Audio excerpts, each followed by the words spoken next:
नमस्ते दोस्तों, मनमोहक हिंदी कहानियाँ चैनल में आप सभी का स्वागत है। आज की हमारी कहानी है पुरुष का दोहरा व्यक्तित्व। आपको हमारी कहानी पसंद आती है तो प्लीज़ वीडियो को लाइक और चैनल को सब्सक्राइब ज़रूर कीजिएगा। खुशबू अपने भाई से मिलने मलेशिया जाने वाली फ़्लाइट में बैठी विंडो के बाहर नज़ारों का आनंद ले रही थी। वह लंबे समय बाद अकेली सफ़र कर रही थी। अकेले सफ़र करना उसे रोमांचित कर रहा था। उड़ते बादलों के संग उसका मन भी उड़ान भर रहा था। रुई के समान बिखरे हुए बादलों पर गिरती सुनहरी किरणें मानो सोना बरसा रही थीं। रंगों को नयनों में भरकर उसका दिल तुलिका पकड़ने के लिए मचलने लगा। उसके भाव उमड़ने लगे। इस नीले आसमान में डूबने की चाहत व विचारों की अनुभूति अपनी पराकाष्ठा तक पहुंचती कि अचानक एयर होस्टेज की आवाज़ ने खुशबू की तंद्रा भंग कर दी। कृपया सभी यात्री ध्यान दें, खराब मौसम के कारण विमान को हमें टरमेक पर उतारना होगा। आपको हुई असुविधा के लिए हमें खेद है। मौसम साफ होते ही हम दोबारा उड़ान भरेंगे। तब तक यात्री अपनी अपनी सीट पर ही बैठे रहें। विमान को टरमेक पर उतार दिया गया। खुशबू के बराबर वाली सीट पर एक बातूनी सा सभ्य दिखने वाला व्यक्ति बैठा था। विमान में बैठे बैठे लोग कर भी क्या सकते थे। समय काटने के लिए उसने स्वयं खुशबू से बात छेड़ दी। हेलो, मैं रोहित हूँ। आप मलेशिया से हैं? खुशबू ने उसे प्रश्नवाचक निगाह से देखा तो उसने पलक झपकते ही कहा, आप अन्यथा न लें। मौसम के व्यवधान के कारण हमें विमान में ही बैठना होगा। आपके हाथ में किताब देखकर लगा कि आपको पढ़ने का शौक है। सोचा आपसे बात करते करते वक्त कट जाएगा। आप क्या करती हैं? हाँ, आपने सही कहा, शांत मन से खुशबू ने भी जवाब दिया। मैं थोड़ा बहुत लिखती हूँ, पर मुझे रंगों से ज़्यादा लगाव है। चित्रकारी का भी बहुत शौक है। अरे वाह, मुझे भी पहले लिखने का शौक था, जो कहीं खो सा गया। समय के साथ सब बदल जाता है, ज़रूरतें भी। कितना अच्छा लगता है रंगों से खेलना। अच्छा, आपके पसंदीदा राइटर? फिर लेखकों व किताबों से शुरू हुई बातों का सिलसिला धीरे धीरे गहराता चला गया। एक जैसी पसंद व स्वभाव ने एक दूसरे के साथ को आसान बना दिया था। रोहित की आंखों में गजब की गहराई थी। गहरे बोलते नयन व बातों की कशिश ने जहाँ खुशबू को रोहित की तरफ आकर्षित किया, वहीं खुशबू के हंसमुख सरल स्वभाव व सादगी ने रोहित के मन को गुदगुदा दिया। दोनों एक दूसरे के प्रति आकर्षण महसूस कर रहे थे। खुशबू चेहरा पढ़ना जानती थी। यह आकर्षण देहित न होकर नए आत्मिक रिश्ते की शुरुआत जैसा लग रहा था। एक दूसरे के प्रति सम्मानित भाव दोनों की नज़रों में दिख रहे थे। शायद दोनों को दोस्त की ज़रूरत थी।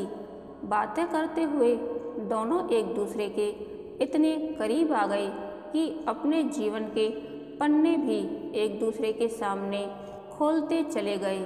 अपनी ही दुनिया में दोनों इतने मग्न थे कि कब विमान अपने गंतव्य तक पहुंच गया, उन्हें खबर ही नहीं हुई। इन 7-8 घंटों में दोस्ती इतनी गहराई कि फ़ोन नंबरों के आदान प्रदान के साथ अनकहे शब्द भी नज़रों ने बाँच दिए थे। विदा लेने के क्षण धीरे धीरे करीब आ रहे थे। तभी एयर होस्टेस ने अनाउंस किया, यात्रीगण कृपया सीट बेल्ट बांध लें, विमान अपने गंतव्य पर उतरने वाला है। खुशबू, आप कब तक मलेशिया में हैं? रोहित ने उत्सुकता से पूछा। मैं 5 दिनों के लिए आई हूँ, फिर वापस दिल्ली चली जाऊँगी। आप कब तक हैं रोहित जी? मुझे रोहित ही कहो, यह अपनेपन का एहसास देता है। मैं अपने काम से यहाँ आया हूँ, 2 दिन बाद दिल्ली, फिर वहाँ से मुंबई चला जाऊँगा। ठीक है रोहित, वक्त कितनी जल्दी पंख लगाकर उड़ गया, पता ही नहीं चला। अच्छा लगा तुमसे मिलकर। हाँ खुशबू, मुझे भी तुमसे मिलकर बहुत अच्छा लगा। अब हम दोस्त हैं और यह दोस्ती बनी रहेगी। एक बात और कहना चाहता हूँ कि परिस्थिति कैसी भी हो, हमें उसे खुद पर हावी नहीं होने देना चाहिए, नहीं तो जीवन बोझिल प्रतीत होता है। हम सभी अपने कर्तव्यों से बंधे हुए हैं, हमें कर्म को प्राथमिकता देनी पड़ती है। विषम परिस्थितियों में भी अपनी प्यार भरी अनुभूतियों को याद करके गुनगुनाओ और हंसकर जियो। तुमसे मिलकर बहुत कुछ समेटा है अपने भीतर, यूं ही हंसती रहना खुशबू। रोहित एक ही सांस में बोल गया। हाँ रोहित, मुझे भी यह छोटा सा साथ बहुत अच्छा लगा। दोबारा मिलना तो शायद न हो सकेगा, पर फोन पर बात जरूर होगी, खुशबू ने उदास स्वर में कहा। एक दूसरे से मन की बात कहकर दोनों विमान से बाहर आ गए। रोहित वहाँ खुशबू के परिजनों के आने तक रुका, फिर उनसे मिलकर चला गया। खुशबू का मन उमंगों से भरा था। धड़कनें न जाने क्यों बढ़ी हुई थीं, मन न जाने क्यों गुदगुदा रहा था। साथ ही एक अजीब सी उलझन भी थी, जैसे कुछ छूट रहा हो। वह जब तक घर नहीं पहुंच गई, तब तक रोहित के फ़ोन हालचाल के लिए आते रहे। उसे पहले अटपटा सा लगा, मगर रोहित का यह केयरिंग नेचर खुशबू के मन को रोमांचित करने लगा। घर आकर वह अपनों के साथ मस्ती में जैसे खुद को भूल गई थी।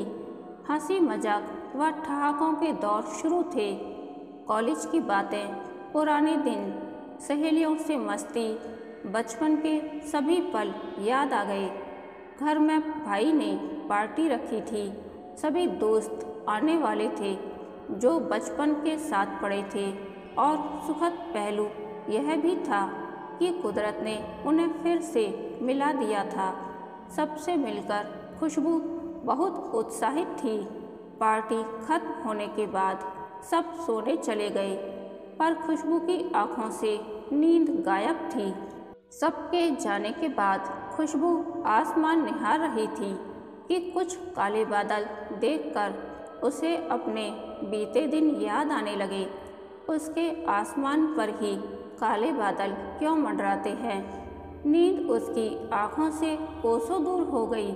रात में उसने दिल्ली फ़ोन लगाकर अपने सकुशल पहुंचने की सूचना दे दी थी, पर स्नेह की एक बूंद को तरसता उसका प्यासा मन रेगिस्तान के समान तपने लगा। आनंद का व्यवहार उसे अंदर तक सालता था। अनजाने ही मन को उदासी के बादल घेर रहे थे। रोहित ने उसके मन में दबी चिंगारी को अनजाने ही हवा दे दी थी। शायद उस चिंगारी का कारण आनंद ही थे।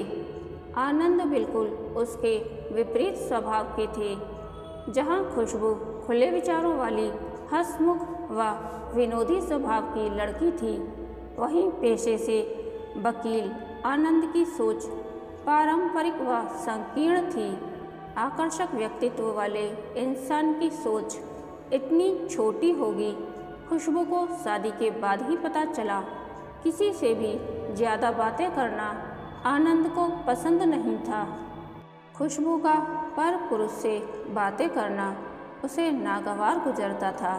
कोई राह चलता पुरुष भी यदि खुशबू को देखता, तब भी आनंद की शक की निगाहें व तीखे वाण खुशबू पर ही चलते कि फलां तुम्हें क्यों देख रहा था, जरूर तुमने ही पहले उसे देखा होगा।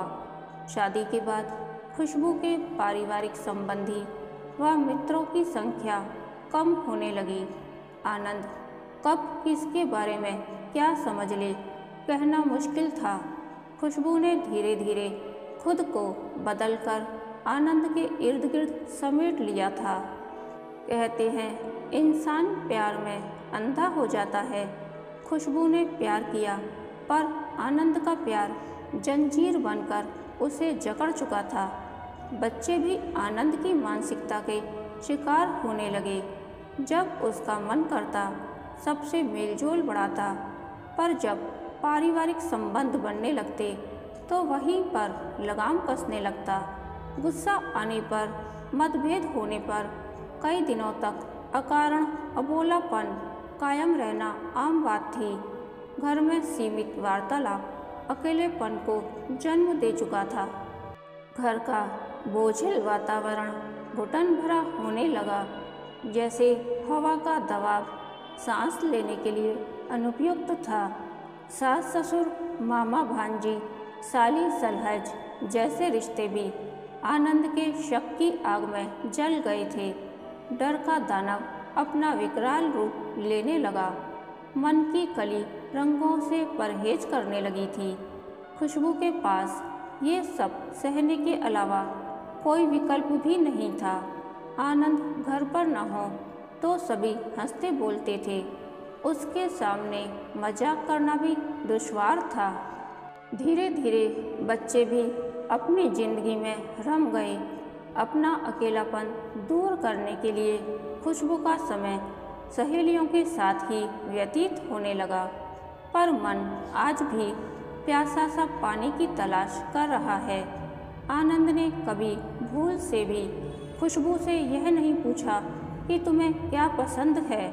रूठना मनाना तो बस फिल्मों में होता है, न कोई शौक न उत्साह। जब आधी उम्र गुजर जाने के बाद भी आनंद की सोच में परिवर्तन नहीं आया तो मन उससे दूर भागने लगा। अब उससे दूर रहना ही मन को शांति देता था। आज रोहित के अपनेपन ने कलेजे में ठंडक सी प्रदान की। दर्द बहकर निकल चुका था। खुशबू का मन हल्का था। काश आनंद उसका सच्चा हमसफ़र व एक दोस्त बन पाता, जिससे वह खुलकर अपने सब रंग बांट सकती, जिंदगी के सारे चटक रंगों को अपने जीवन में भर सकती। सोचते सोचते कब आंख लगी पता ही नहीं चला। कोरों से निकले आंसू गालों पर रेखा चित्र बनाकर अपने निशान छोड़ गए थे। मुख चूमती हुई भोर की किरणों ने उसे गुदगुदाकर उठा दिया। आईने में खुद को निहारते हुए होठों पर तैराई मुस्कान ने आंखों में चमक पैदा कर दी थी।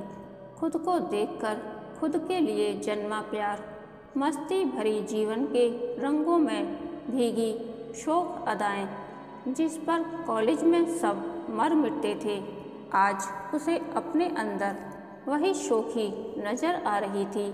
उसके अंदर नई ऊर्जा का संचार हो चुका था। 5 दिन पंख लगाकर उड़ गए। खुशबू खुद को बदला बदला महसूस कर रही थी। दिल्ली आने तक पुरानी खुशबू उसके अंदर वापस आ गई थी। रोहित की बातों ने उसकी सोई हुई लालसा को जगा दिया था। आज उसके भीतर की खुशबू जाग गई थी। कॉलेज के दिनों के उसके शौक अब जीवन में नए रंग भरने के लिए तैयार थे। उसने अपने जीवन को फिर से रंगों के इर्द गिर्द समेट लिया था। आनंद भी उसके इस परिवर्तन से हैरान था। चाय पीते हुए आनंद अचानक बोले, क्या बात है खुशबू, बहुत बदली बदली नज़र आ रही हो। इतने दिनों में किस किस से मिली, क्या क्या नए जलवे बिखेरे। कुछ नहीं, बस बचपन जी करा रही हूँ। तुमने मुझे कभी उस तरह देखा ही कहाँ है। कितना जानते हो मेरे शौक को।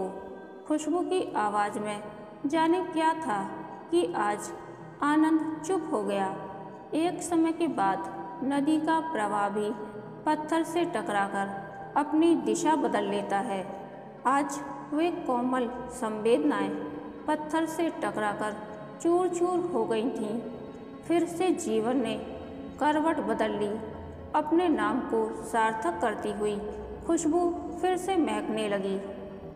उसके रंगों ने अपना एक आसमान तैयार कर लिया था। आनंद ने कुछ कहा नहीं, बस चुपचाप उसे बदलते हुए देखता रहा। काम करते समय जब भी फ़ोन की घंटी बजती, खुशबू की आंखें फ़ोन में कुछ तलाशने लगती। कानों को रोहित की आवाज़ का इंतज़ार था। उसने एक दो बार संदेश भी भेजा, पर कोई जवाब नहीं आया। रोहित अपनी सीमा जानता था। इंतज़ार सप्ताह से बढ़कर महीना और फिर साल में परिवर्तित हो गया, पर रोहित का फ़ोन नहीं आया। उसके साथ बिताए 7-8 घंटों ने ऐसी चिंगारी भड़काई कि खुशबू दोबारा जी उठी थी। मगर उसके उपेक्षित व्यवहार से खुशबू का पुरुषों के प्रति नज़रिया बदल गया था। रोहित ने कहा था, खून से बढ़कर नमक का रिश्ता नहीं होता। हर बात की एक मर्यादा होती है। सब पुरुष एक जैसे ही होते हैं। स्त्री के प्रति उनका नज़रिया नहीं बदलता। पुरुष उस पर एक छत्र राज्य ही करना चाहता है। अपने घर के बाहर मर्यादा की रेखा खींचकर दोहरा व्यक्तित्व जीता है। स्त्री पुरुष की मित्रता वह सामान्य तरीके से लेना कब सीखेगा? नारी के लिए लकीर खींचने का हक पुरुष को किसने दिया? दोनों अलग अलग व्यक्तित्व हैं। फिर हर फैसला लेने का अधिकार एक को कैसे हो सकता है? मन के भाव शब्दों व रंगों के माध्यम से अपनी बात बेखौफ कहने लगे। तूफान गुजरने के बाद घर का नज़ारा कुछ बिखरा सा था। आज मन शांत हो गया। आनंद को समझना उसके लिए अब आसान हो गया था। शायद सभी पुरुषों की सोच ऐसी ही होती है। ऊंची जीवन को सफ़ेद कागज़ों पर जीवंत करने लगी। सुप्त मन के भाव आकार लेने लगे। उसका मन चंचल हिरणी के समान हो गया था, जो अपने ही जंगल में विचरण का पूर्ण आनंद लेती है। अपने रंगों व अनुभूतियों में डूबी खुशबू आज अपने पिंजरे में भी खुश थी। मेज पर रखा खाली गिलास भी उसे खाली नहीं लग रहा था। उसमें हवा थी जो चुपचाप पानी की बूंदों को आत्मसात करके गिलास को सुखाने का प्रयत्न कर रही थी। उसके जीवन में अब खालीपन का स्थान नहीं था। उसके चाय के कप से निकलती भाप हवा में अपने अस्तित्व का संकेत देकर विलय हो रही थी। इलायची की खुशबू वातावरण को महका रही थी। चाय पीने की तलब ने हाथों को कप की तरफ बढ़ाकर होठों से लगा लिया। चाय की चुस्कियाँ व बंजर से जीवन में बसंत ने अपने रंग भर दिए थे। रेडियो पर बज रहा गाना गुनगुनाने को मजबूर कर रहा था। मेरे दिल में आज क्या है, तू कहे तो मैं बता दूं। दिल आज भी उस आवाज़ को सुनकर धन्यवाद देना चाहता है, जिसने अनजाने ही सूखे गुलाब में इत्र की कुछ बूंदां छिड़क दी थीं। स्नेह की एक बूंद को तरसता उसका प्यासा मन रेगिस्तान के समान तपने लगा था। आनंद का व्यवहार उसे अंदर तक सालता था, लेकिन अपने जीवन को एक नई दिशा की ओर अग्रसर कर खुशबू ने अपने जीवन को खुशहाल बना लिया था। कहानी के अंत तक बने रहने के लिए धन्यवाद। यह कहानी आपको कैसी लगी, प्लीज़ कमेंट करके बताइए।